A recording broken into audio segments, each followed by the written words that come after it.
इस चैप्टर के रिवीजन की बात करते हैं। तो इसमें अगर हम बात करते हैं सबसे पहले मैटर के क्लासिफिकेशन के बारे में। तो अगर फिजिकल स्टेट की बेसिस पर बात करते हैं तो फिजिकल स्टेट, मैटर की जो फिजिकल स्टेट होती है वो क्या होती है, या तो सॉलिड होगी, लिक्विड एंड गैस। ये 3 फिजिकल स्टेट हैं मैटर की। और अगर हम बात करते हैं कंपोजिशन की बेसिस पर मैटर को क्लासिफाई किया गया है 2 पार्ट्स में।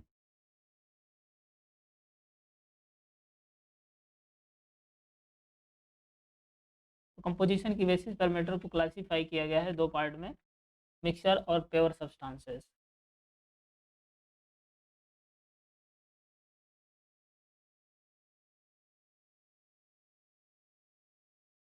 मिक्सचर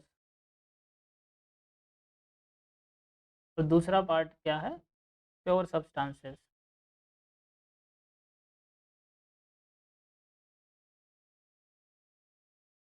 मिक्सचर्स और प्योर सब्सटेंसेस। तो अगर मिक्सचर की बात करते हैं तो मिक्सचर क्या होता है, यहाँ पर जो पार्टिकल्स की कंपोजिशन मतलब 2 या 2 से ज़्यादा कम किसी भी रेशियो में हो सकते हैं। जो पार्टिकल्स हैं वो किसी भी रेशियो में हो सकते हैं। कंटेंस पार्टिकल्स, जो पार्टिकल हैं वो एनी रेशियो में हो सकते हैं। कंटेंस पार्टिकल्स ऑफ 2 और मोर प्योर सब्सटेंसेस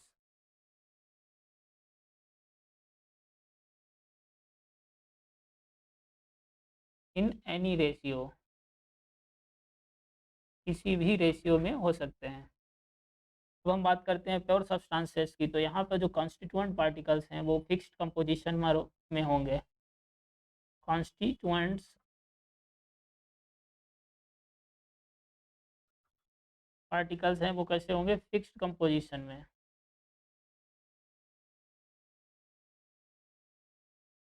कॉन्स्टिट्यूएंट पार्टिकल्स की कंपोजिशन फिक्स्ड होगी। अब बात करते हैं जो मिक्सचर है, मिक्सचर को फर्दर क्लासिफाई किया गया। फर्दर मिक्सचर जो है 2 टाइप्स का होता है, होमोजीनियस और heterogeneous.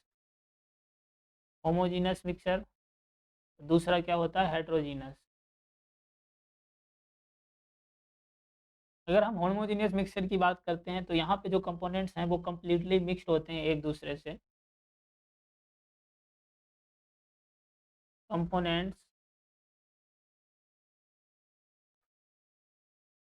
Completely mixed to each other. एक दूसरे से जो कंपोनेंट्स हैं वो कम्प्लीटली मिक्स्ड होते हैं। अगर हम हेट्रोजीनियस कंपोज मिक्सचर की बात करते हैं तो यहाँ पे कंपोनेंट जो कंपोजिशन होती है वो यूनिफॉर्म नहीं होती है।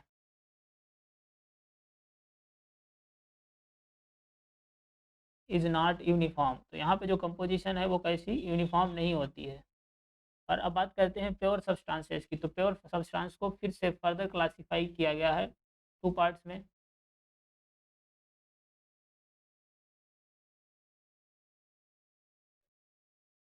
तो इसको फर्दर क्लासिफाई किया गया है 2 पार्ट्स में, पहला एलिमेंट्स, दूसरा कंपाउंड्स।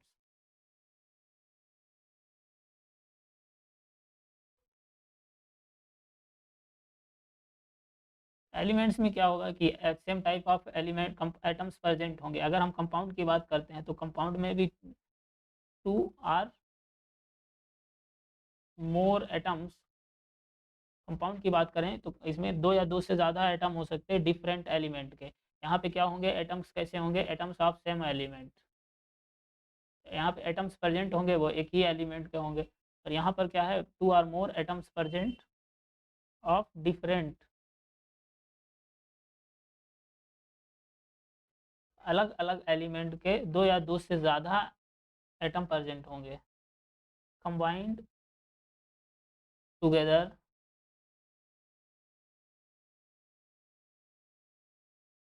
इन डेफिनिट रेशियो। और किस रेशियो में, एक डेफिनिट रेशियो में एक दूसरे से कंबाइंड होंगे, इनडेफिनिट रेशियो।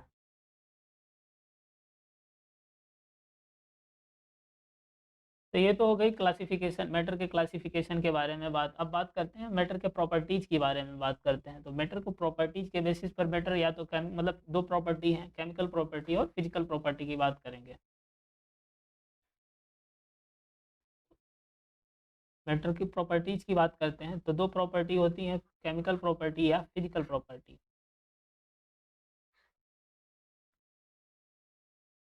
केमिकल और फिजिकल। तो हम केमिकल की बात करते हैं तो केमिकल में क्या होता है कि बिना उसकी आइडेंटिटी और कंपोजिशन मतलब चेंज नहीं होती है। नहीं सॉरी, फिजिकल की बात करते हैं। फिजिकल में क्या होता है, फिजिकल में होता है कंपोजिशन और आइडेंटिटी नहीं चेंज होती है।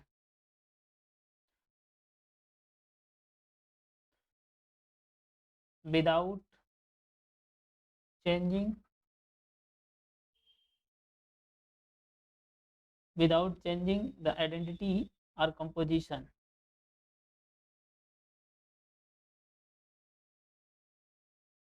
आइडेंटिटी और कंपोजिशन, उसकी आइडेंटिटी और कंपोजिशन बिना चेंज किए ही फिजिकल प्रॉपर्टी चेंज हो सकती है। जैसे कि हम बात करें कलर, कलर क्या है, फिजिकल प्रॉपर्टी है। ऑर्डर की बात करते हैं तो ऑर्डर भी क्या है, फिजिकल प्रॉपर्टी है। अगर हम मेल्टिंग पॉइंट की बात करते हैं, मेल्टिंग पॉइंट भी क्या है, फिजिकल प्रॉपर्टी है, मेल्टिंग पॉइंट। और अगर हम डेंसिटी की बात करते हैं तो डेंसिटी भी एक फिजिकल प्रॉपर्टी है। तो इनमें अगर चेंज कलर, ऑर्डर या मेल्टिंग पॉइंट, डेंसिटी चेंज करते हैं तो क्या चेंज हो जाएगा, उसका फिजिकल प्रॉपर्टी भी चेंज हो जाएगा। अगर हम केमिकल प्रॉपर्टी की बात करते हैं तो केमिकल प्रॉपर्टी कब चेंज हो, यहाँ पे क्या होगा, कोई भी अगर केमिकल चेंज हो रहा है, केमिकल चेंज होने से केमिकल प्रॉपर्टी में चेंज होगा। तो जैसे कि अगर हम बात करते हैं कंपोजिशन चेंज करेंगे तो केमिकल प्रॉपर्टी चेंज हो सकती है। या कंबस्टिबिलिटी की बात करते हैं,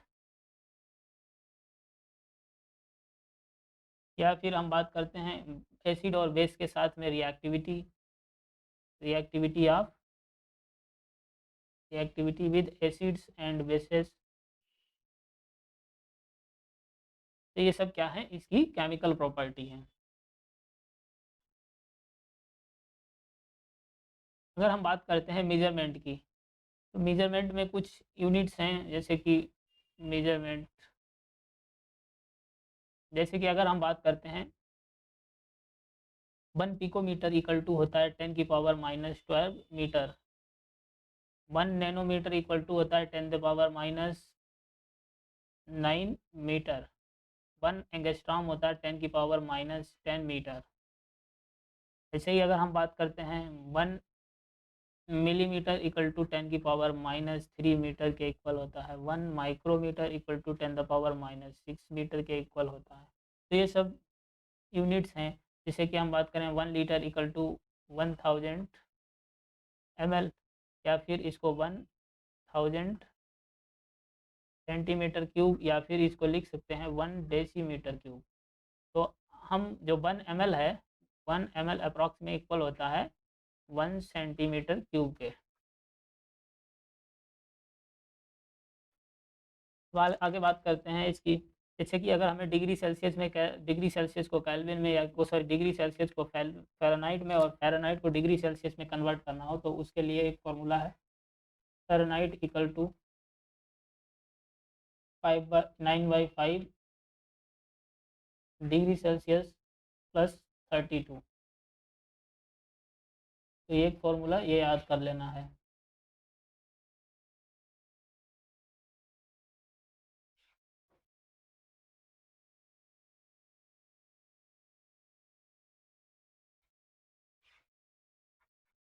या फिर इसको हम क्या कर सकते हैं, उल्टा कर सकते हैं।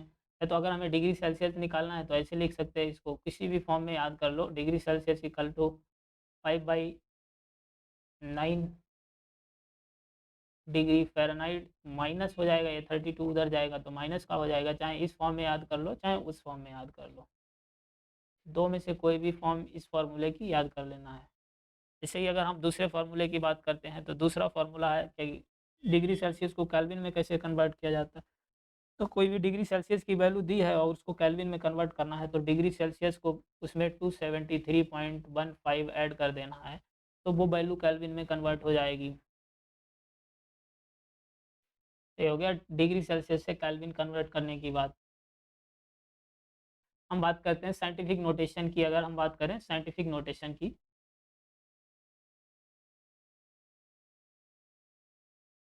साइंटिफिक नोटेशन, जैसे कि अगर हम कोई भी जैसे कि ये वैल्यू, कोई भी वैल्यू इस फॉर्म में n equal to 10 the power n की फॉर्म में लिखा जाता है, मतलब ये क्या है, साइंटिफिक नोटेशन। तो यहाँ पे जो कैपिटल N है ये क्या बताता है, ये एक नंबर होता है, कोई भी नंबर हो सकता है, और जो इसकी वैल्यू है वो कहाँ से 1 से लेकर 9.999 तक हो सकती है। 1 से लेकर 9.999 इसके बीच में लाई करेगी इसकी वैल्यू। और अगर हम स्मॉल n की बात करते हैं तो ये क्या होता है, एक्सपोनेंट है, और एक्सपोनेंट पॉजिटिव या निगेटिव कुछ भी हो सकता है।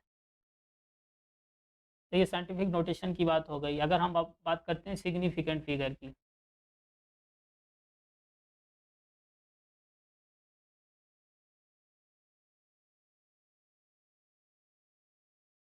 सिग्निफिकेंट फिगर,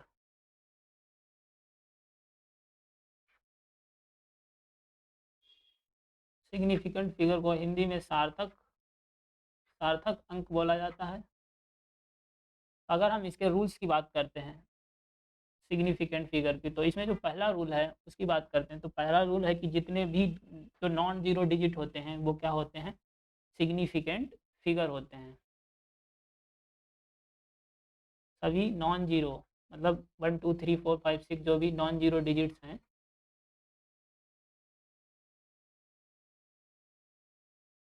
किसमें आएंगे, सिग्निफिकेंट फिगर में काउंट किए जाएंगे। दूसरे नंबर की बात करते हैं, इसको सिग्निफिकेंट फिगर को शॉर्ट में एस डॉट एफ लिख दिया जाता है। दूसरे रूल की बात करते हैं तो यहाँ पे दूसरा रूल ये है कि कोई भी जीरो है, जीरो पहले नॉन जीरो डिजिट से पहले आ रहा तो उसको सिग्निफिकेंट फिगर में काउंट नहीं किया जाएगा। कोई भी जीरो फर्स्ट नॉन जीरो, पहले नॉन जीरो डिजिट्स से अगर पहले आ रहा है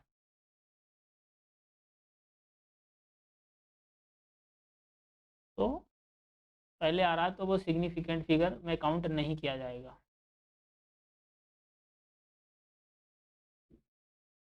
देन नॉट सिग्निफिकेंट, तो उसको सिग्निफिकेंट फिगर में काउंट नहीं किएंगे करेंगे। जैसे कि एग्जांपल की बात करते हैं, जैसे कि कोई वैल्यू है 1 पॉइंट, नहीं एक मिनट, जैसे कि कोई वैल्यू है 0.0123, तो यहाँ पे ये जो जीरो आ रहे हैं नॉन जीरो से पहले आ रहे हैं, तो यहाँ पे जो दोनों जीरो हैं सिग्निफिकेंट फिगर में काउंट नहीं किए जाएंगे। यहाँ पे अगर हम सिग्निफिकेंट फिगर बताएं तो कितने हैं, सिर्फ 1 2 3, मतलब 1 2 3, सिर्फ 3 ही सिग्निफिकेंट फिगर हैं, बाकी ये जो नॉन जीरो आ रहे हैं ये सिग्निफिकेंट फिगर में काउंट नहीं किए जाते हैं। अगले रूल की बात करते हैं, तो अगर थर्ड नंबर है कि अगर कोई भी जीरो दो नॉन जीरो डिजिट के बीच में आ रहा है तो वो सिग्निफिकेंट फिगर में काउंट किया जाएगा। Zero between two non zero, तो नॉन जीरो डिजिट के बीच में अगर जीरो आ रहा है तो उसको सिग्निफिकेंट फिगर में काउंट कर लिया जाएगा। आर सिग्निफिकेंट, तो वो सिग्निफिकेंट फिगर होगा।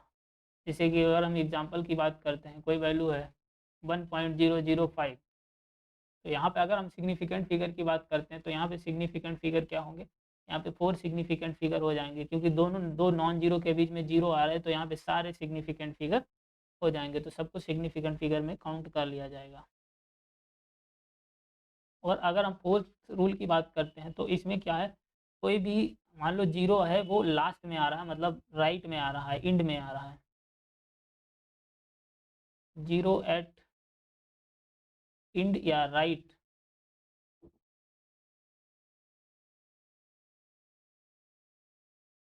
ऑफ वैल्यू, कोई भी वैल्यू है उसके लास्ट में या राइट में है, तो वो क्या होगा, सिग्निफिकेंट फिगर में काउंट कर लिया जाएगा, तो उसको सिग्निफिकेंट फिगर में काउंट कर लेंगे। जैसे कि अगर हम एग्जांपल की बात करते हैं, कोई वैल्यू है 2.30 तो ये वैल्यू है। यहाँ पे जो जीरो है लास्ट में आ रहा है या एंड में राइट में आ रहा है, तो इसको भी सिग्निफिकेंट फिगर में काउंट कर लिया जाएगा। तो यहाँ पे सिग्निफिकेंट फिगर का नंबर 3 हो जाएगा।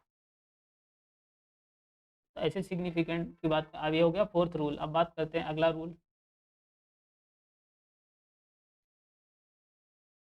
अगला रूल है, अगर हम कोई भी नंबर को काउंट कर रहे हैं तो वहाँ पर जो सिग्निफिकेंट फिगर का नंबर हो जाएगा वो क्या हो जाएगा, इनफाइनाइट। फिफ्थ नंबर रूल की बात करते हैं। तो कोई भी गिनती को काउंट कर रहे हैं, काउंटिंग नंबर्स, नंबर को काउंट कर रहे हैं, तो नंबर को काउंट करने पे सिग्निफिकेंट फिगर का नंबर क्या हो जाएगा, infinite. Have infinite significant figure. और अगर सिक्स रूल की बात करते हैं तो सिक्स रूल कहता है कि कोई भी, अगर मान लो नंबर है वो साइंटिफिक नोटेशन के फॉर्म में लिखा है, तो वहाँ पर जितने भी डिजिट हो जाएंगे वो क्या हो जाएंगे, सभी के सभी सिग्निफिकेंट फिगर हो जाएंगे। इन ए नंबर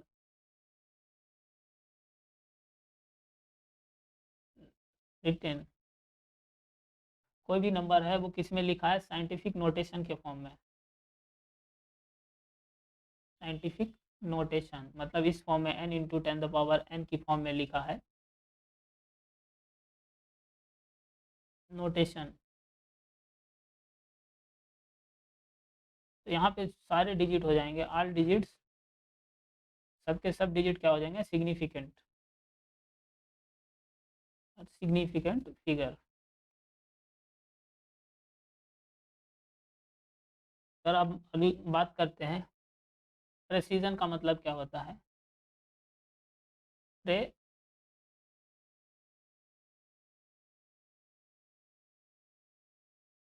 प्रेसिजन, इसका मतलब होता है कि कोई भी अगर हम मेजरमेंट वो मतलब कर रहे हैं, तो उसमें कई सारे वेरियस मेजरमेंट करने के बाद में से एक ही क्वांटिटी का, तो उसमें जो सबसे पहले मतलब जो सबसे पास में वैल्यू आती है वो मतलब मोर प्रेसाइज होगी, मतलब बहुत ज़्यादा प्रेसाइज होगी। इसका मतलब होता है कि क्लोजनेस,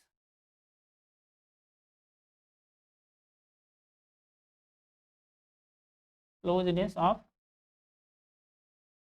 वेरियस मेजरमेंट, मतलब कई सारे मेजरमेंट करने के बाद जो वैल्यू सबसे क्लोज में आएगी, बिल्कुल पास में सबसे close value, measurement, various measurement for same quantity, वो क्या होगी, मोर प्रेसाइज होगी। और अगर हम एक्यूरेसी की बात करते हैं तो एक्यूरेसी क्या होता है, एक्यूरेसी होता है कि कोई भी वैल्यू है वो उसका किसी भी पर्टिकुलर वैल्यू के लिए मतलब agreement of particular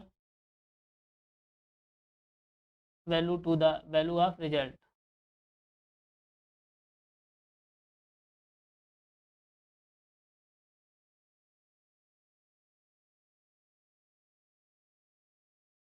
to the value to the true value of result.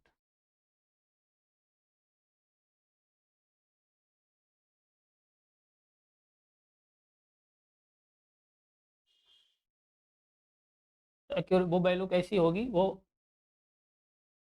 Accurate होगी, तब वो एक्यूरेसी ज़्यादा होगी। तो प्रिसीजन और एक्यूरेसी में ये अंतर होता है। अब बात करते हैं एडिशन और सब्सट्रैक्शन में क्या होता है, जो सिग्निफिकेंट फिगर कैसे काउंट किए जाते हैं। Addition and subtraction,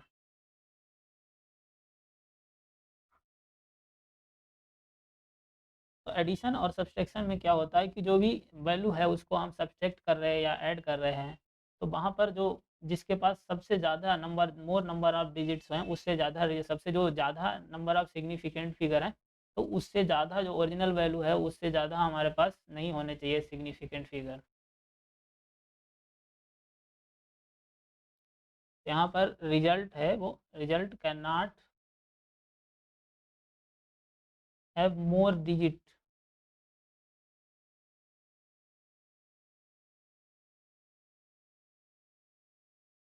to the right of the decimal point,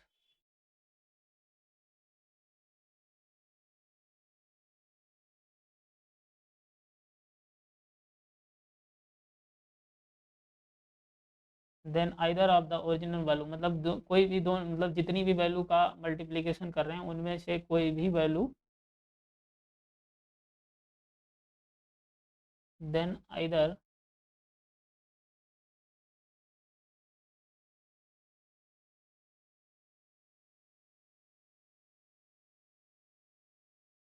इधर ऑफ द ओरिजिनल वैल्यू,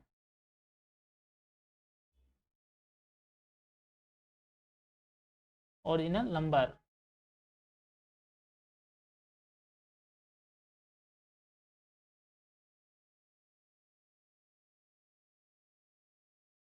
तो ओरिजिनल नंबर है उससे मतलब ज़्यादा नहीं होने चाहिए, जो भी उसमें सिग्निफिकेंट फिगर हैं उससे ज़्यादा नहीं होने चाहिए। ऐसे अब हम बात करते हैं मल्टीप्लिकेशन और डिवीजन की।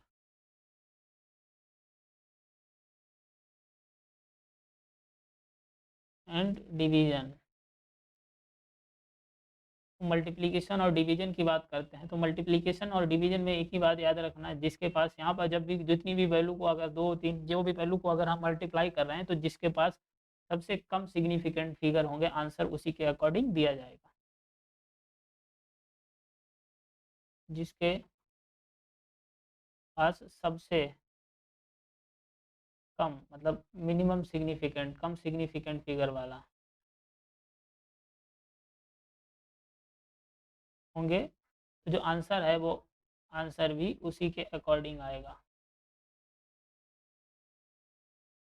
Answer according to less significant figure, मतलब जिसके पास कम सिग्निफिकेंट फिगर हैं तो उतने ही, जिसके कम वाले सिग्निफिकेंट फिगर के फॉर्म में ही उतने ही सिग्निफिकेंट फिगर में आंसर देना होगा। अब बात करते हैं राउंड ऑफ की। अगर हम राउंड ऑफ की बात करते हैं तो राउंड ऑफ में क्या होता है, राउंड ऑफ, तो राउंड ऑफ में क्या होता है कि कोई भी वैल्यू अगर 5 से ज़्यादा है, मोर देन 5 है, तो मोर देन 5 वाली उसमें से जो पहले वाली वैल्यू है उसमें क्या होता है, एक डिजिट से इंक्रीज कर देते हैं, तो मतलब एक से इंक्रीज कर देते हैं, increases by 1, the preceding digit उसके पहले वाला digit.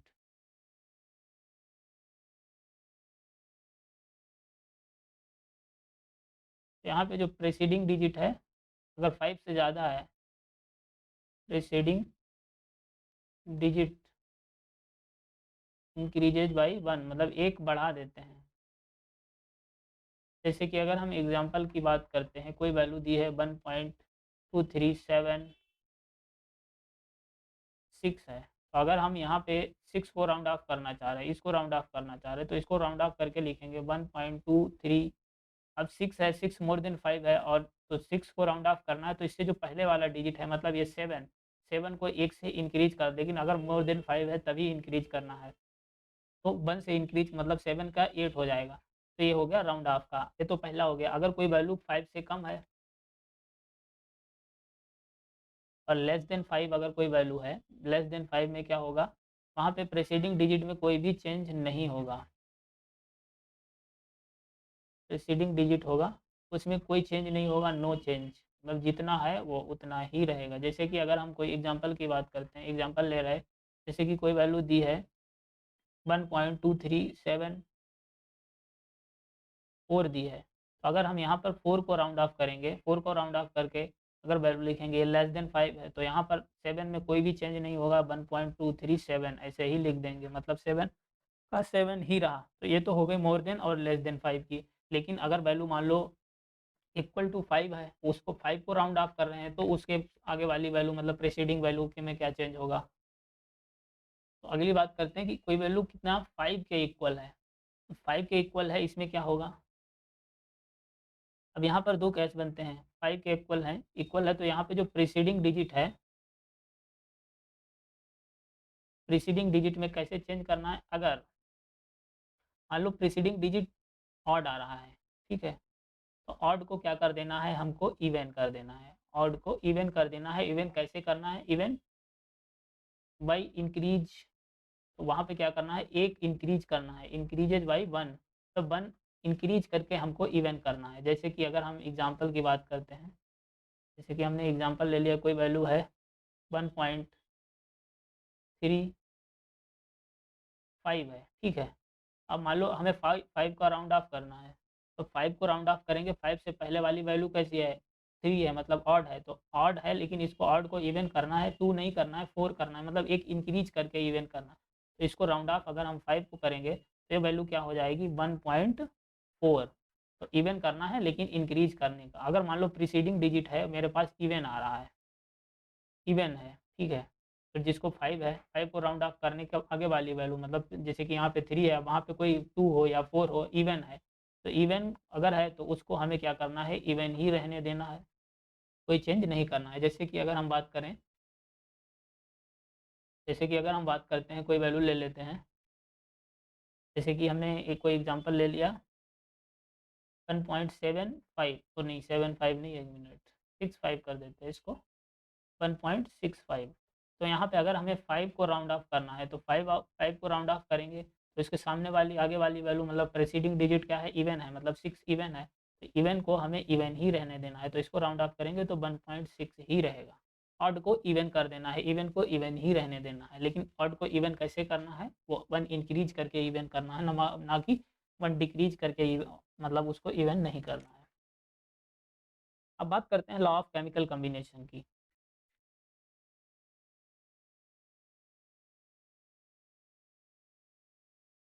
Laws of chemical combination.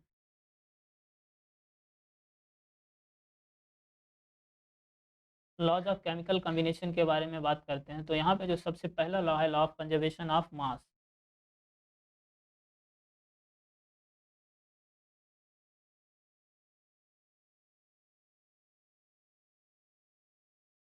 मास के कंजर्वेशन का लॉ। तो इस लॉ की बात करते हैं, तो इस लॉ के अकॉर्डिंग क्या होता है कि मास जो बिफोर रिएक्शन है, कोई भी चाहे वो फिजिकल चेंज हो या केमिकल चेंज हो, मास बिफोर रिएक्शन, रिएक्शन के पहले का मास इक्वल होगा मास आफ्टर रिएक्शन, और रिएक्शन के बाद मास के इक्वल होगा। जैसे कि अगर हम बात करते हैं H2O सॉलिड है, ये H2O लिक्विड में कन्वर्ट हो गया, मतलब क्या हुआ, फिजिकल चेंज हुआ। तो यहाँ पे अगर मास क्या है इसका 18 ग्राम है, तो यहाँ इधर भी 18 ग्राम ही रहता है, तो ये क्या है, लॉ मास ऑफ कंजर्वेशन, मतलब इसमें मास कंजर्व रहता है, रिएक्शन के पहले का मास इक्वल टू आप बात का मास। अब बात करते हैं हम दूसरे लॉ की, लॉ ऑफ कंजर्वेशन ऑफ। अगर इस ये ब्लॉक इस पर वैलिड नहीं है, अगर इसकी वैलिडिटी की बात करते हैं तो वैलिड इसके लिए नहीं है, मतलब न्यूक्लियर रिएक्शन के लिए वैलिड नहीं है, क्योंकि न्यूक्लियर रिएक्शन में है कुछ मासेस लॉस हो जाता है, इसलिए न्यूक्लियर रिएक्शन पर वैलिड नहीं है। और इस लॉ की बात करते हैं तो इसको किसने दिया था, गिवन बाई प्रोस्ट। प्रोस्ट के द्वारा ये लॉ दिया गया था। और अगर हम बात करते हैं, this law is not valid for nuclear reaction, तो ये लॉ है न्यूक्लियर रिएक्शन पर वैलिड नहीं है। न्यूक्लियर रिएक्शन पर वैलिड क्यों नहीं है, क्योंकि न्यूक्लियर रिएक्शन में कुछ मास लॉस हो जाता है, because in nuclear reaction, nuclear reaction में क्या होता है, सम मासेस, मास है वो लॉस हो जाता है, सम मासेस इज लॉस, वो आइंस्टीन इक्वेशन के according equal to mc square से के अकॉर्डिंग मास लॉस हो जाता है। तो ये तो हो गई लॉ ऑफ कंजर्वेशन ऑफ मास। अब बात करते हैं अगले law, law of definite proportion की। सेकेंड नंबर का लॉ है law of definite proportion. Definite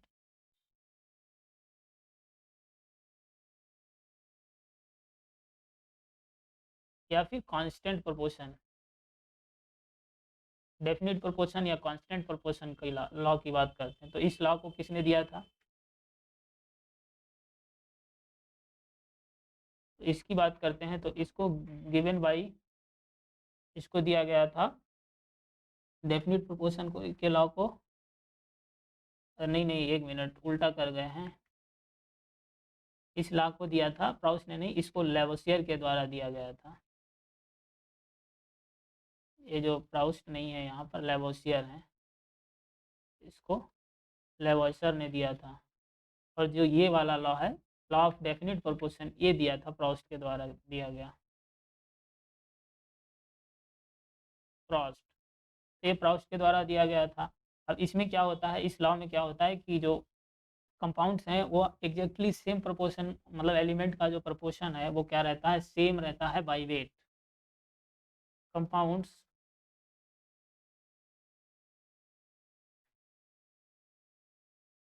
contains exactly same proportion of element. Element के बाय वेट प्रोपोर्शन कैसा रहता है, सेम, मतलब कांस्टेंट रहता है, मतलब डेफिनिट रहता है। एलिमेंट बाय वेट मतलब बाय मास, प्रोपोर्शन चेंज नहीं होता। जैसे कि अगर हम एग्जांपल की बात करते हैं, जैसे कि हम एग्जांपल लेते हैं, जैसे कि हमने H2O ले लिया, तो H2O की और हाइड्रोजन और ऑक्सीजन की हम प्रोपोर्शन की बात करते हैं बाय वेट की, तो यहाँ पे जो 2:16 होता है। तब इसके एटॉमिक वेट की बात करें, ये बाय वेट क्या है 2, और ये 16 होता है। अगर इसको सिंपल रेशियो में कन्वर्ट करेंगे तो क्या आ जाएगा, 1:8 हो जाएगा। अब बात करते हैं यहाँ पे, ये क्या आया है, कौन सा रेशियो है, बाई मास मतलब बाई वेट है। तो और हम कार्बन डाइऑक्साइड में देखते हैं, कार्बन और ऑक्सीजन, तो इसका रेशियो क्या आ जाएगा, 12:32। इसको सिंपल रेशियो में कन्वर्ट करेंगे तो कितना, 3:8। मतलब यहाँ पे ऑक्सीजन का अगर हम प्रपोर्शन देखते हैं तो वाटर के साथ भी कैसा है, 8 ही है, और ऑक्सी इसके कार्बन के साथ में मतलब कार्बन डाइऑक्साइड में भी 8 ही है। तो ये क्या है, बाई मास प्रपोर्शन, इसलिए ये लॉ ऑफ कांस्टेंट प्रपोर्शन कहा जाता है। अब बात करते हैं इस लॉ की, तो ये लॉ कहाँ वैलिड नहीं होता है, ये लॉ किस पर वैलिड नहीं है, नॉट वैलिड, किस पर, आइसोटोप पर वैलिड नहीं है। आइसोटोप और जो नॉन स्टोकियोमेट्रिक कंपाउंड होते हैं वहाँ पर वही वैलिड नहीं होता है, ये चीज़ याद रखना। नॉन स्टोकियोमेट्रिक कंपाउंड्स पर भी law of definite proportion valid नहीं होता है। अब थर्ड लॉ की बात करते हैं, law of multiple proportion. Multiple proportion, law of multiple proportion की बात करते हैं तो इसको दिया गया था, गिवन बाई डाल्टन के द्वारा दिया गया था। डाल्टन के द्वारा इन्होंने कहा था कि जो दो एलिमेंट हैं वो कंबाइंड होकर मतलब एक से ज़्यादा कंपाउंड का फॉर्मेशन करते हैं, लेकिन वहाँ पर जो एक एलिमेंट का मास है वो दूसरे एलिमेंट के मास से फिक्स मास में कंबाइंड करेगा, मतलब एक फिक्स मास में कंबाइंड करेगा। तो इसकी बात करते हैं तो ये लॉ कहता है कि if two element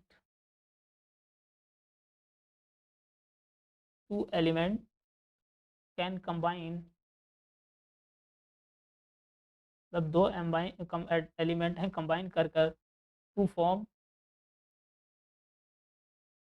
form more than, मतलब मोर देन टू कंपाउंड्स, मतलब more than one compound.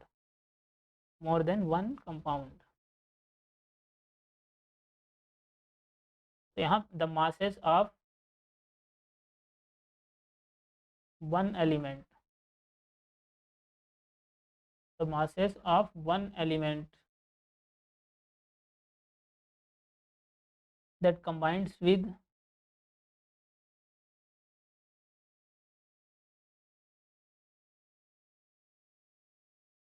the fixed mass, तो अदर एलिमेंट जो है दूसरे एलिमेंट के फिक्स्ड मास से कंबाइन करेगा, fixed mass of other element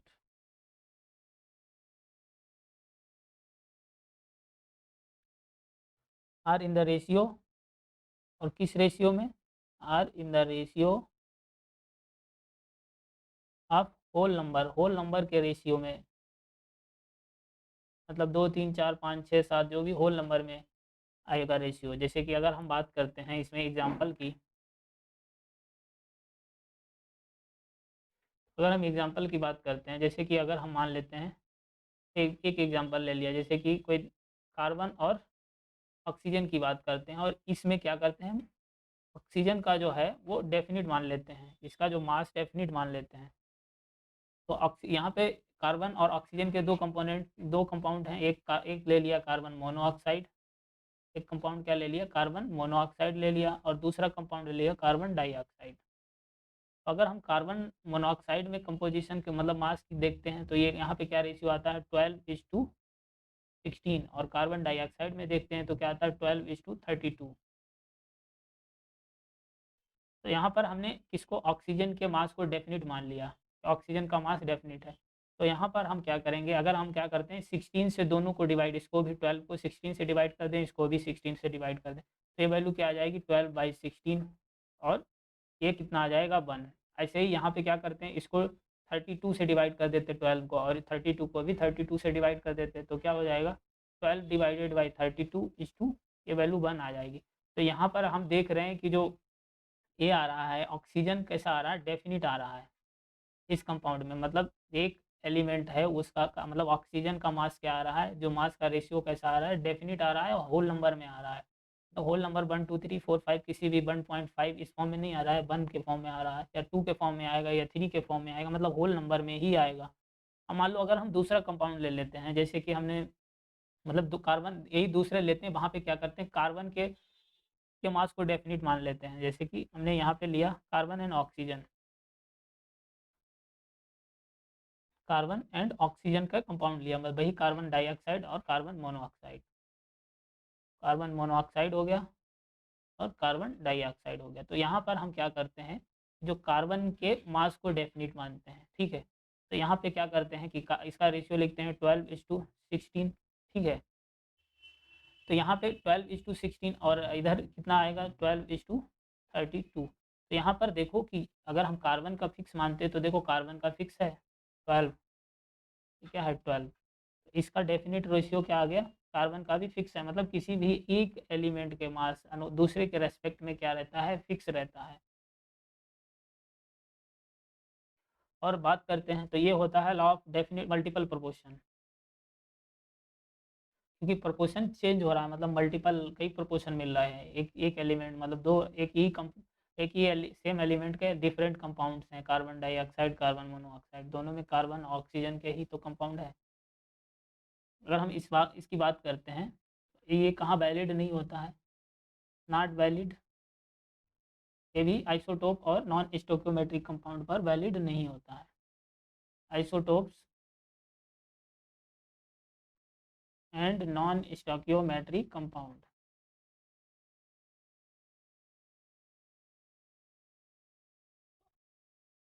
isotope और नॉन स्टोकियोमेट्रिक कंपाउंड पर वैलिड नहीं होता। अब अगला जो लॉ है वो उसकी बात करते हैं। नेक्स्ट है 4 नंबर का गैल्यूसिक लॉ।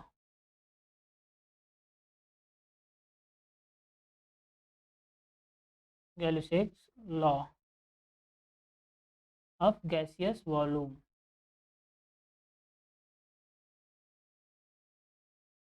इस लॉ की बात करते हैं, ये लॉ कहता है जब गैस कंबाइन या प्रोड्यूस होती हैं, तो जो केमिकल रिएक्शन है, तो ये सिंपल रेशियो मतलब बाय वॉल्यूम का सिंपल रेशियो शो करते हैं, वो भी किस पर, एसटीपी पर, मतलब सेम टेम्परेचर एंड प्रेशर पर, स्टैंडर्ड टेम्परेचर और प्रेशर पर एक सिंपल रेशियो शो करते हैं। इस लॉ को तो जो गिवन किसने दिया, किसने था, गैलुसेक के द्वारा ही दिया गया था, नाम से ही पता चल रहा है गैलुसेक। ये लॉ कहता है when gases combine or produce, when gases combine or produce, जब गैस कंबाइंड या प्रोड्यूस होती हैं इन ए केमिकल रिएक्शन, किसी भी केमिकल रिएक्शन में कंबाइन और प्रोड्यूस होती हैं, they do so in simple ratio, they do so in simple ratio by volume, provided always same temperature, मतलब एसटीपी पर,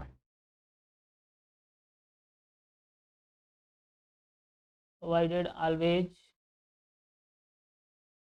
सेम टेम्परेचर एंड प्रेशर। तो ये तो हो गया गैलोसिक लॉ की बात। अब बात करते हैं डाल्टन के लॉ की। 6 number, 5th number, Dalton's law of atomic theory.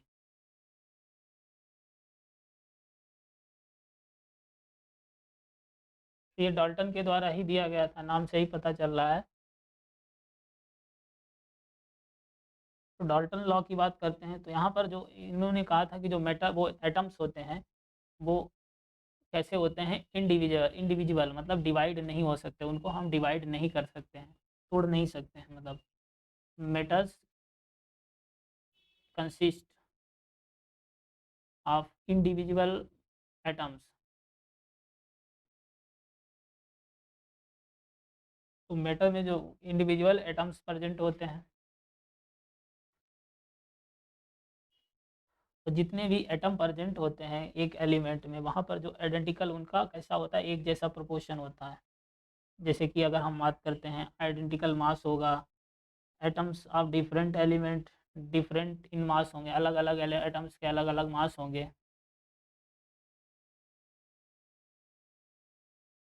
All atoms of a given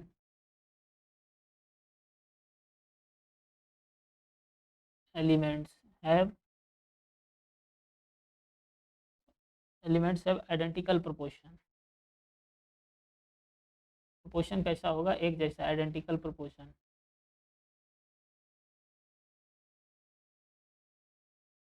including identical masses, तो एक जैसा मास होगा। एटम्स ऑफ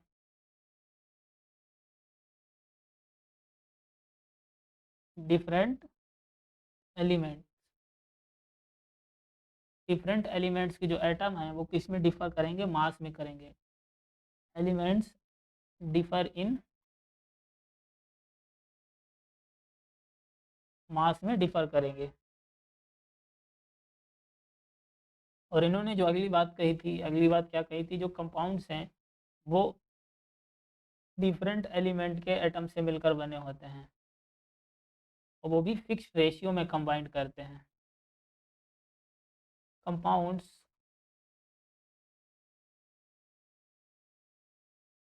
आर फॉर्म्ड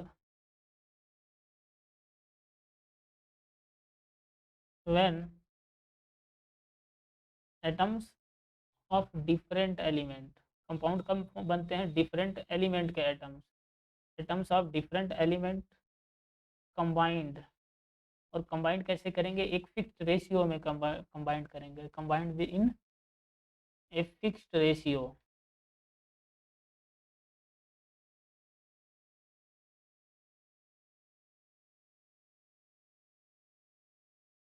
अब बात करते हैं अगला, जो अगली बात इन्होंने क्या की कही थी डाल्टन ने, कि जो केमिकल रिएक्शन है वो क्या करते हैं, एटम्स को रीऑर्गेनाइज करती हैं। केमिकल रिएक्शन इन्वॉल्व्स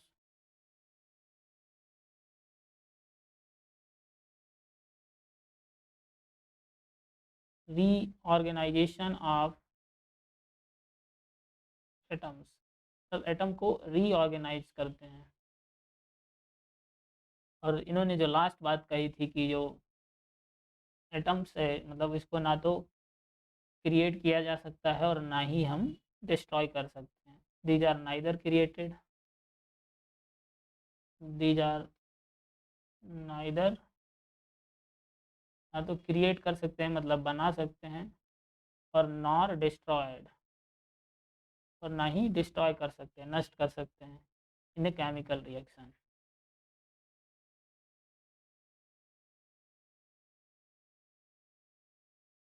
अब बात करते हैं आगे एटॉमिक मास और मॉलिक्यूलर मास की।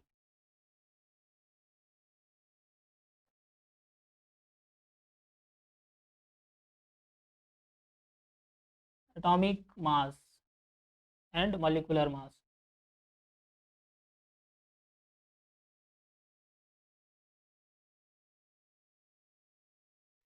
एटॉमिक मास और मॉलिक्यूलर मास की बात करते हैं तो अगर हम बात करते हैं 1 AMU मतलब 1 atomic mass unit, atomic mass unit AMU, इसको शॉर्ट में AMU कहा जाता है। ये किसके इक्वल होता है? 1 AMU equal to 1/12 part of the mass of 1 carbon 12 एटम। जो कार्बन का 12 आइसोटोप है उसके 1/12 पार्ट के मतलब मास के 1/12 का पार्ट होता है। और इसकी वैल्यू जो होती है 1 AMU को हम ग्राम में कितना लिख सकते हैं? 1 एटॉमिक मास यूनिट को ग्राम में लिखते हैं 1.66 × 10⁻⁻24 ग्राम। इसको ग्राम में इतना लिखा जा सकता है। और 1 AMU को हम U भी लिखते हैं, मतलब इसको 1 AMU इक्वल टू 1 U, मतलब एटॉमिक मास यूनिट को हम U में रिप्लेस कर सकते हैं। U क्या होता है? यूनिफाइड मास। तो इसको U में भी रिप्लेस किया जा सकता है। अब बात करते हैं रिलेटिव या average atomic and molecular mass की।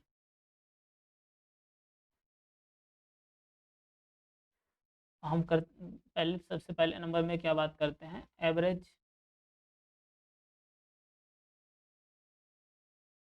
या फिर रिलेटिव एटॉमिक और मॉलिक्यूलर मास।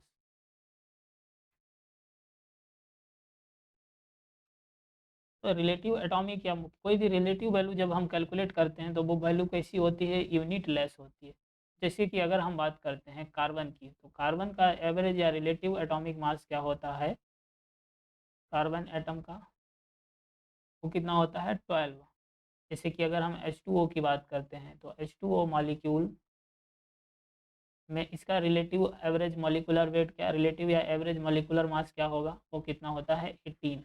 और ये दोनों हैं जो यहाँ पे, चाहे वो एटॉमिक रिलेटिव एटॉमिक मास हो या रिलेटिव कोई भी वैल्यू अगर हम रिलेटिव में कैलकुलेट करते हैं तो वो कैसी हो जाती है? Unit less. तो ये दोनों ही क्या हैं? यूनिट लेस हैं।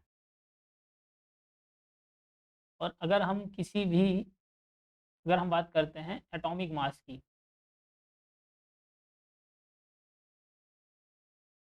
सेकेंड नंबर पर, सॉरी, एक्चुअल मास की बात करते हैं। एक्चुअल मास क्या होता है?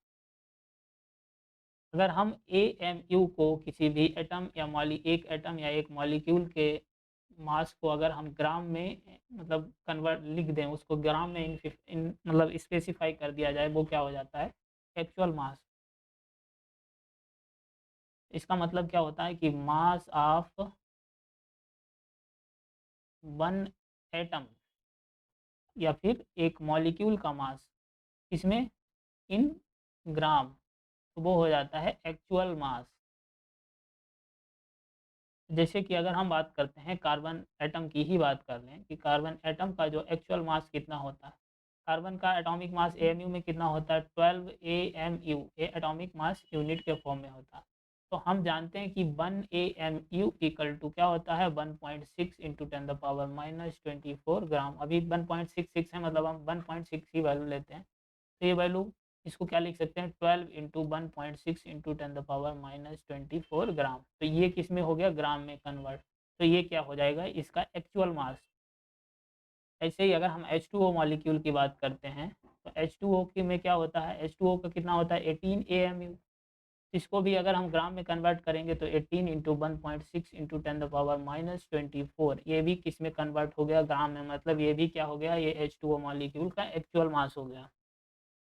तो किसी को भी अगर हमें एक्चुअल मास मतलब ग्राम में अगर कन्वर्ट कर देना है तो वो क्या हो जाएगा? उसका एक्चुअल मास हो जाएगा।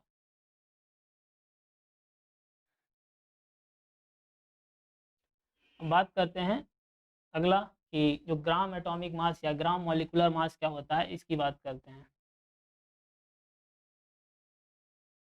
अगला क्या है? ग्राम एटॉमिक और ग्राम मॉलिक्यूलर मास। ग्राम एटॉमिक या ग्राम मॉलिक्यूलर मास की बात करते हैं तो ये क्या होता है, मतलब ये होता है कि एक मोल एटम का मास, एक मोल एटम का मास क्या हो जाएगा, ग्राम एटॉमिक मास, और एक मोल मॉलिक्यूल का मास क्या हो जाएगा, gram molecular mass. Mass of one mole, एक mole atom, mass of one mole atom क्या होता है, ग्राम एटॉमिक मास। और अगर हम एक मास ऑफ वन मोल मॉलिक्यूल के मास की बात करते हैं तो वो क्या हो जाएगा, ग्राम मॉलिक्यूलर मास। ये क्या हो गया, ग्राम मॉलिक्यूलर मास। जैसे कि अगर हम बात करते हैं कार्बन एटम के, तो कार्बन एटम का ग्राम एटॉमिक मास क्या होगा, 12 ग्राम, ये होता है। और अगर हम बात करें HO2 मॉलिक्यूल के बात करते हैं तो इसका मॉलिक्यूलर मास क्या होगा, 32 ग्राम। इसी को मोलर मास भी कहा जाता है,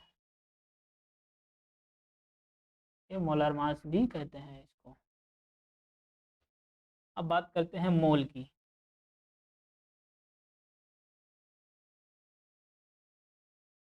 मोल, मोल का सिंबल क्या होता है, सिंबल की बात करें तो मोल को इस फॉर्म में ऐसे लिखा जाता है, बस ई हटा दिया जाता है, तो ये हो गया मोल का सिंबल। और ये क्या है, सेवेंथ बेस क्वांटिटी है, मतलब बेस यूनिट है for amount of substance, seventh base unit for amount of substance.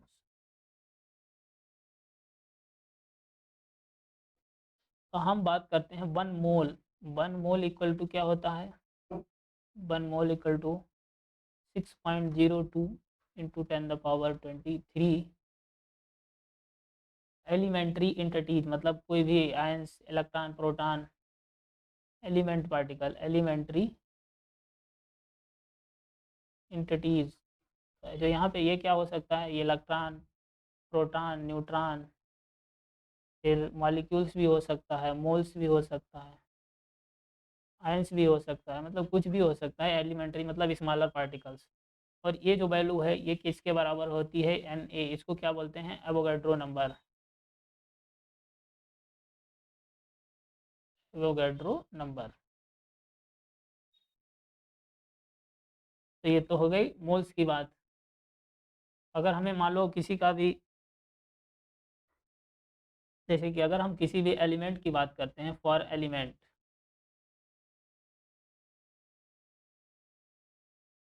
Element के केस में क्या हो सकता है कि हम उसको ग्राम एटम को लिख सकते हैं, वन मोल ऑफ एटम्स लिख सकते हैं, या एन एटम्स लिख सकते हैं,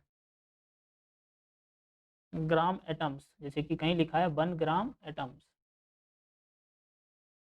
तो 1 ग्राम एटम इक्वल टू क्या होता है, 1 मोल ऑफ एटम्स। एक एटम्स के कितने मोल, 1 ग्राम एटम का मतलब है कि 1 मोल ऑफ एटम्स। या फिर उसको क्या लिख सकते हैं, Na एटम्स, मतलब एवोगाड्रो नंबर एटम्स। तो एटम्स कितने हो जाएंगे, एवोगाड्रो नंबर के इक्वल हो जाएंगे, या फिर वो एटम कितने हो जाएंगे, 1 मोल, 1 मोल एटम के इक्वल हो जाएंगे। जहाँ पे क्या लिखा, ग्राम एटम, खाली एटम अलग चीज़ होता है, ये ग्राम एटम अगर लिख जाए मतलब one one mole atom present है। या फिर जैसे कि अगर हम बात करें ग्राम एटॉमिक मास की बात करते हैं, ग्राम जी एटॉमिक मास मतलब ग्राम एटॉमिक मास, तो शॉर्ट में GAM ए लिखा है, तो इसका मतलब होता है कि mass of Na atoms in gram, का मतलब क्या होता है, मास ऑफ Na मतलब एवोगाड्रो नंबर, Na एटम्स का मास इसमें ग्राम में। और अगर हमें एटम्स के मोल कैलकुलेट करने हैं तो उसके लिए फार्मूला क्या होता है, मोल्स ऑफ एटम्स। उसके लिए फार्मूला होता है मास, और मास किसमें, ग्राम में, divided by gram atomic mass मतलब GAM, या फिर मोलर मास भी कह सकते हैं।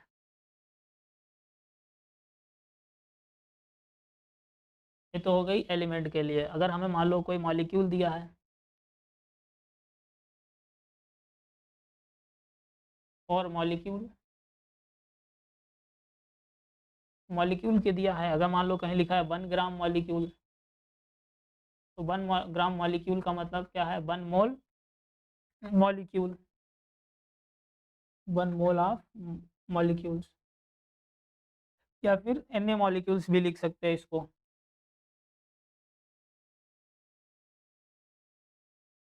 और अगर मान लो कहीं लिखा है ग्राम मॉलिक्यूलर मास,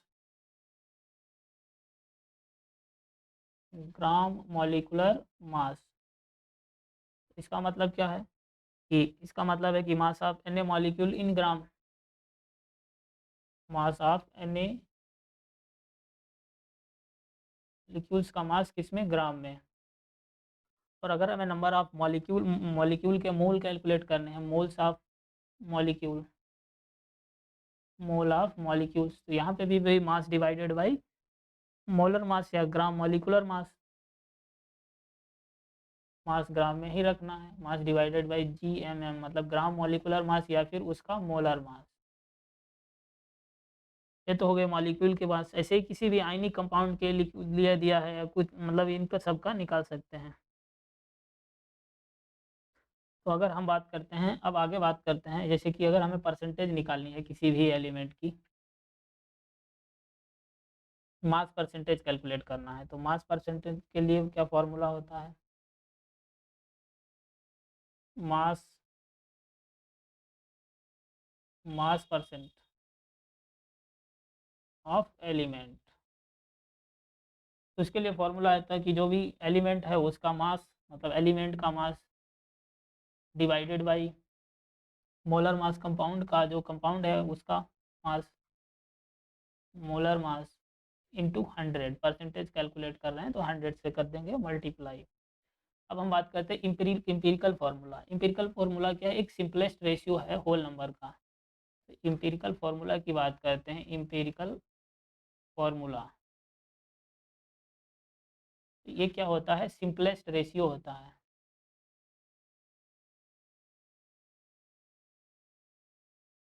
होल नंबर का, whole number of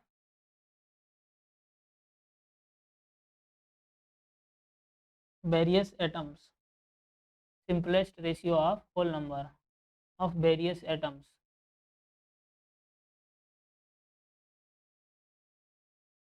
present in a compound।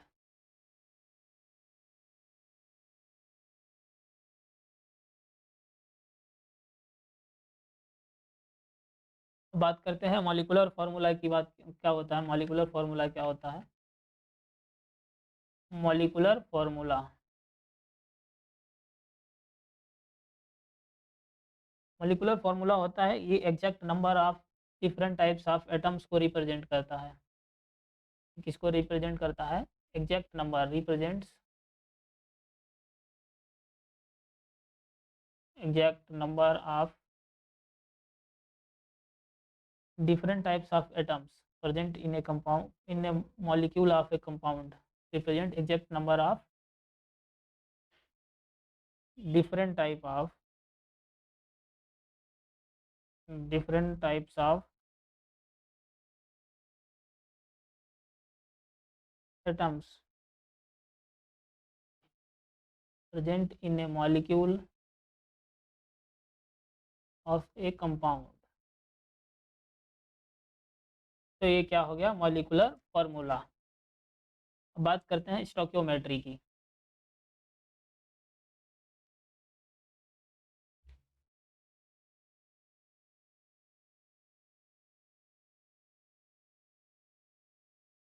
Stoichiometry की बात करते हैं। स्टोकियोमेट्री के साथ को किसके साथ रिलेट कर सकते हैं? स्टोकियोमेट्री को हम मोल्स के साथ रिलेट कर सकते हैं। मोल्स के साथ रिलेट कर सकते हैं। नंबर ऑफ मॉलिक्यूल्स के, मतलब मॉलिक्यूल के साथ रिलेट कर सकते हैं।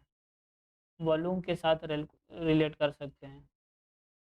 लेकिन हम मास के साथ रिलेट नहीं कर सकते। नॉट मास, मास के साथ रिलेट नहीं कर सकते हैं। अगर हम बात करें जैसे कि कोई भी रिएक्शन लिखें, जैसे कि अगर हम लोग ये लिख दिया कि nitrogen gas plus hydrogen gas मिलकर अमोनिया का फॉर्मेशन कर रही है, ठीक है। तो अगर हम इसके स्टोइकियोमेट्रिक कोफिशिएंट लिखते हैं तो इसका स्टोइकियोमेट्रिक कोफिशिएंट क्या होगा? स्टोइकियोमेट्रिक कोफिशिएंट कितना होगा? 1। एक मतलब नाइट्रोजन है इसका 3 है और ये क्या है 2। तो स्टोइकियोमेट्री ये इसकी क्या हो गई? 1:3:2। और अगर हम ये भी लिख सकते हैं कि 1 मोल नाइट्रोजन कंबाइंड करके रिएक्ट करता है 3 मोल ऑफ हाइड्रोजन से और फॉर्मेशन करता है 2 मोल ऑफ अमोनिया। ये लिख सकते हैं, मोल के साथ रिलेट कर सकते हैं। या फिर क्या लिख सकते हैं कि एन मतलब एन ए मोल्स, इसके एवोगैड्रो नंबर के साथ रिलेट कर सकते हैं। अब एन ए मोल्स इसके कितने? 3 N A moles of hydrogen और इसके 2 एन ए मोल्स। या फिर ये लिख सकते हैं कि 1 मॉलिक्यूल रिएक्ट करता है, 1 molecule of nitrogen react with 3 molecule of hydrogen, formation करता है 2 मॉलिक्यूल ऑफ अमोनिया का। या फिर वॉल्यूम के साथ रिलेट कर सकते हैं, जैसे कि अगर हम कहें 22.4 लीटर नाइट्रोजन रिएक्ट करते हैं कितने से? 22 पॉइंट इंटू 3 लीटर से, और फॉर्मेशन करता है 22.4 इंटू 2 लीटर का फॉर्मेशन करती है। या ये भी लिख सकते हैं कि 1 mole nitrogen react with 1 litre nitrogen react with 3 litre of hydrogen और फॉर्मेशन कर रही 2 लीटर ऑफ अमोनिया का। लेकिन अगर हम ऐसा लिखते हैं, जैसे कि अगर हमने ये चीज़ लिख दी कि 1 ग्राम नाइट्रोजन रिएक्ट करता है, जैसे कि अगर हम ये लिख दें कि 1 ग्राम नाइट्रोजन रिएक्ट करता है 3 ग्राम हाइड्रोजन और फॉर्मेशन करता है 2 ग्राम ऑफ अमोनिया, तो ये बात एकदम गलत है, इसको नहीं लिखा जा सकता है। हाँ, ये लिख सकते हैं कि 28 ग्राम नाइट्रोजन रिएक्ट करता है 6 ग्राम ऑफ हाइड्रोजन से और फॉर्मेशन कितना करता है? 34 ग्राम ऑफ अमोनिया का। ये बात सही है, मतलब ऐसे रिलेट कर सकते हैं, लेकिन इस फॉर्म में रिलेट नहीं कर सकते हैं। तो ये है मतलब स्टोइकियोमेट्री का कॉन्सेप्ट। अगर हम बात करते हैं लिमिटिंग रीजेंट क्या होता है, लिमिटिंग रीजेंट की, तो लिमिटिंग रीजेंट होता है कि जो रिएक्टेंट है वो रिएक्शन में कंप्लीटली कंज्यूम हो गया, वो क्या हो जाएगा? Limiting reagent. Reactant which completely consumed in reaction, ऐसा रिएक्टेंट जो कंप्लीटली रिएक्शन में पूरी तरीके से कंज्यूम्ड हो गया, मतलब वो क्या हो जाएगा? लिमिटिंग रीजेंट कहलाया जाएगा। और वही क्या करेगा? और यही रिएक्शन को कंट्रोल करेगा। इट कंट्रोल रिएक्शन, इसके अकॉर्डिंग यही रिएक्शन को कंट्रोल करना लगता है। तो मास परसेंट का फॉर्मूला अभी पढ़ चुके थे। मास परसेंट का फॉर्मूला क्या होता? अगर मान लो फिर से लिखें हम, मास परसेंट ऐसे भी लिख सकते हैं, मास परसेंट। मास परसेंट का फॉर्मूला मास ऑफ सॉल्यूट का मास डिवाइडेड बाय सॉल्यूशन का मास इंटू 100। परसेंटेज कैलकुलेट कर रहे हैं तो 100 करना पड़ेगा मल्टीप्लाई। तो हम मान लो मोल फ्रैक्शन निकालना है, mole fraction of solute, solute का मोल फ्रैक्शन मतलब सॉल्यूट के moles, moles of solute divided by total mole of solution, मतलब सॉल्यूट प्लस सॉल्वेंट के मोल ऐसे भी लिख सकते हैं। तो ऐसे लिख दो, moles of solute plus moles of solvent. Solute का मोल, जिसका मोल फ्रैक्शन निकालना है उसके moles divided by total moles, मतलब सॉल्यूट प्लस सॉल्वेंट के मोल्स। ऐसे ही अगर हमें सॉल्वेंट के मोल कैलकुलेट करने हैं तो सॉल्वेंट के मोल इक्वल टू मतलब mole fraction of solvent equal two moles of solvent divided by moles of solute plus moles of solvent. हम लिख सकते हैं कि मोल्स, ये भी लिख सकते हैं कि मोल्स ऑफ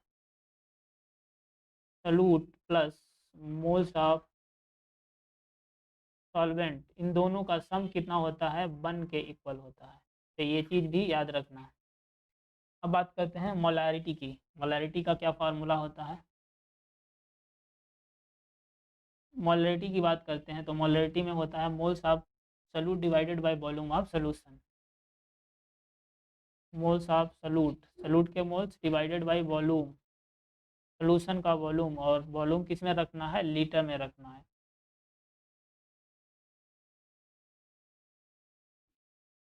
और अगर फॉर डाइल्यूशन ऑफ सॉल्यूशन, मतलब दो ऐसी वैल्यू है कि मोलैरिटी दे रखी है, एक की दे रखी है सॉल्यूशन का वॉल्यूम भी दिया है, दूसरे का वॉल्यूम दिया है, दूसरे की मोलैरिटी पूछी है, तो वहाँ पे हम इसको लिख सकते हैं फॉर डाइल्यूशन ऑफ सॉल्यूशन, को लिख सकते हैं M1V1 इक्वल टू M2V2। और अगर हम बात करते हैं मोलैलिटी की, तो मोलैलिटी का क्या फॉर्मूला होता है? मोलैलिटी जिसको स्मॉल m से रिप्रेजेंट किया जाता है, मोलैलिटी को कैपिटल M से रिप्रेजेंट किया जाता है, जिसको स्मॉल m से। और यहाँ पे क्या हो जाएगा, मोल्स ऑफ सॉल्यूट। ये तो सेम रहेगा, लेकिन चेंज क्या हो जाएगा, डिनोमिनेटर में चेंज आएगा। यहाँ पे क्या रहेगा, मास रहेगा। वहाँ पे क्या था, वॉल्यूम था, वो भी किसका, सॉल्यूशन का, लेकिन यहाँ पे मास रहेगा और सॉल्वेंट का रहेगा, मास ऑफ सॉल्वेंट। तो ये चीज़ याद रखना, मास ऑफ सॉल्वेंट और केजी में रखना है। वहाँ पे वॉल्यूम था सॉल्यूशन का, लेकिन यहाँ पे क्या था, सॉल्वेंट का मास। तो ये हो गया चैप्टर की बात। इस चैप्टर में ये मतलब सम बेसिक कॉन्सेप्ट है, इसमें ये पढ़ना है, बाकी तो और कुछ है नहीं। Okay, thank you for watching, और बाकी मिलते हैं अगले लेक्चर में।